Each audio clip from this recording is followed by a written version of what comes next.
With patch 14.14 being delayed by a week, we've got some extra numbers to work with here at Gameleap, and this week's video is going to be covering the best champs to play in each role for low elo and high elo. If you are a high elo top laner, then you've seen this pick without a doubt quite often, and that is Camille. We've left her out for the past few videos as we'd mentioned her enough, frankly, and eventually thought her strengths would die down a bit, well, yet here we are. Camille is an amazing champion for climbing through high elo, as you are basically a ticking time bomb, scaling up to one-shot anything regardless if they are tanky or squishy. The real difference between low elo and high elo is simply the knowledge gap. As in this apex tier of player, many players know how to execute their champion. The gap appears when both players know how dangerous the other is, and thus the lanes turn into a bit of a standoff. It is why in pro player we always see games being very farm heavy until objective fights. Camille is capable of fighting early game if you use her passive offensively, but it's not an ideal timer. Instead, you want to play the early game for a sheen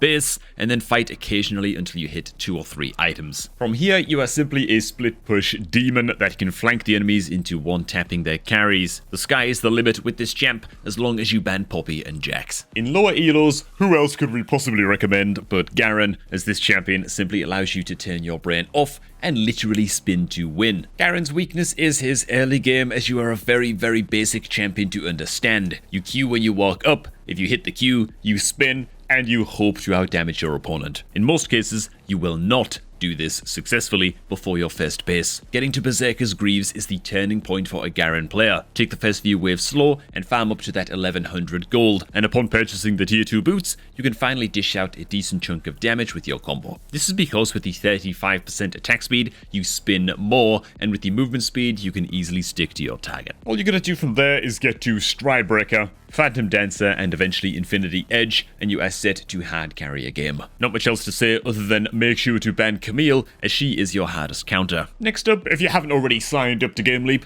then what are you doing? Sign up to Gameleap right now using the link down below at the top of the video description to unlock access to hundreds of challenger guides and courses. We're talking guides for every role, macro guides, and of course, courses for every single champion covered in this happy little video. So, sign up now and double time your climb to challenger. The mid lane is the easiest pick for us in both low elo and high elo. Pick Tristana or Corki and take your free LP. It doesn't matter what elo you are, these ADC mids are strong at every point in the game. They can genuinely be self-reliant due to their W mobility, paired alongside that busted amount of damage they can output versus either champions or turrets. If you were to ask which is better for climbing, however, we would have to lean towards Tristana. Tristana eliminates a lot of thinking that players need to do, such as wave management, mechanical thought processes, and knowing your spikes. Tristana's E passive means that you perma-shove waves whether you like it or not, so you will almost always have prio, but you do want to slow push in order to crash bigger waves into the turret and take plates. You don't need to think too hard about mechanics either, because your combo is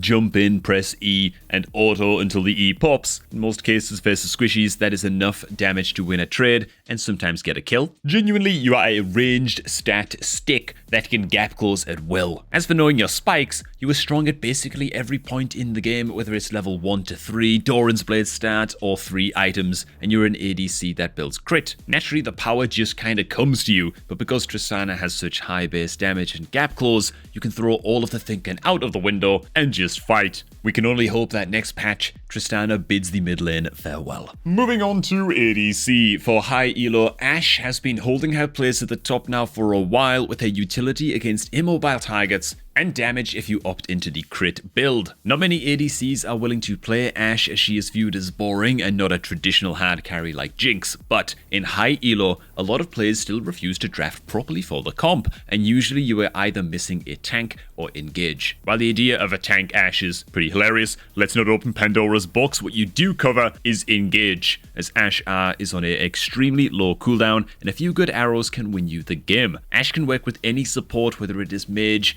tank, or enchanter, which is a very solid strength right now, as support players tend to be quite unpredictable. Imagine, if you will, being a Samira one-trick and your support locks in Sona. Well, you're just kinda cooked. In the roast chicken sense, of course, just to clarify. But Ashe can play aggressive early with her slow for engaged supports, skill with crit, abuse enchanter stat boosts, and be a utility for mage supports so that they can easily land their poke. While you might give up the ability to hard carry, you get the ability to have more agency in the game. For low elo, this suggestion is tough as you could just pick Ashe and call it a day, but if you believe that you are better than the elo that you are at, I mean, who doesn't? Then let's equip you with a harder carry champ. Kai'Sa has always been one of our favorites when it comes to climbing, as the versatility of her builds and damage output early to mid game is insane. In lower elos, ADC is a double-edged sword, as you can play most lanes 2v1 just fine, but if your support decides to run it, then you are still forced to scale. What we mean by playing the lane 2v1 is in lower elos, supports tend to make a lot of mistakes, and the enemy ADC will also slip up by not following up on engages properly. Kai'Sa takes advantage of both. If the enemy support trades too aggressively forward, you can auto queue for a solid trade, versus ADCs that over aggress or position poorly, you can reposition with your R to outplay a fight. We should also mention that once you get Kraken plus pickaxe, you become a nutty stat stick, with auto queue trades taking out a fair chunk of HP every trade. If you're a good player in low elo, 2 kills is all you need to snowball the game completely out of control with Kai'Sa. Climbing through high elo as a jungler is a bit tricky, as you aren't allowed to flip ganks without potentially losing the entire early game for it. We've seen challenger junglers mess up their tempo to dive bot, and while they do get double kills, the enemy jungler simply invaded the other side and now somehow has a 3-level advantage for the rest of the game. This is to say that in order to climb in high elo, you generally need to pick a consistent champion. Karthus is still the goat of clearing jungle fast and can impact the map at little to no risk with a click of a button, the R button. With the ability to clear quickly, globally affect the map, and skirmish well if you land your Qs, this champion without a doubt takes the throne right now when it comes to high elo jungling. Now I know you've all seen these brands and Zyras popping up, but the level of execution between these two and Karthus is pretty huge. The big key to Karthus though is in the runes. You want to take the first strike rune page over Dark Harvest. Being able to spawn 200 plus gold at the 20-minute mark just by pressing R is insane. Getting a slight damage boost to start off the fight with your R is even better. Dark Harvest can work, but like mentioned, consistency is key to climbing, so don't rely on snowballing every game. In low elo, however, the game in jungle is completely different. You could do 3 camps and gank bot, mid into top, and there's a high chance that your jungle camps are still up. Not to mention, players really seem to play full of ego and carelessness at low elo, meaning if you pick a champion like Kha'Zix, you are farming 20 kills a game. Kha'Zix is a very good jungler for lower elos, as he has everything to punish a bad player. The ability to go invisible, a reset jump, and it preys on individuals caught out alone. The key to making Kha'Zix really work though does still involve a consistent playstyle up to a certain point. You should really not be flipping ganks prior to level 6. Getting to Q evolve is massive for both jungle clearing and ganks. You also don't have much to provide in early game ganks, as your only utility is an auto slow. But with that said, your ideal game plan is to power farm to 6. See if there are lower HP targets overstaying on the map and simply EQ them, then go back to farming.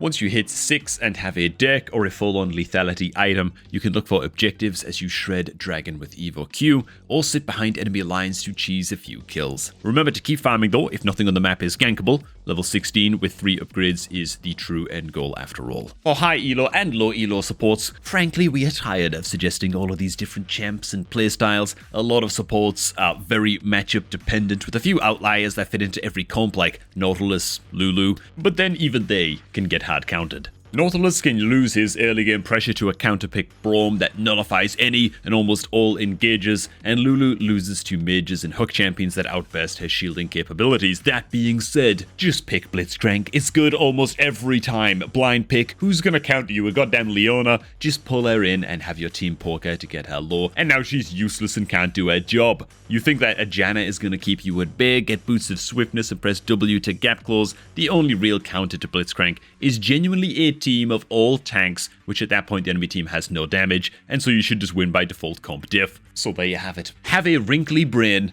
and pick Blitzcrank. And alright, if you feel we missed any awesome champs off of this list, then make sure to drop them down below in the comments. And hey, while you're down there, why not sign up to Gameleap.com and catapult yourself to Challenger, man? Are you kidding me? It's the easiest thing to do in the world. All you gotta do is click on the link down below at the top of the goddamn video description and sign up to unlock access to hundreds of guides authored by Challenger coaches. So we'll see you over at Gameleap. For now, thanks for watching. Hope you all did enjoy, and we're gonna catch all of y'all in the next one.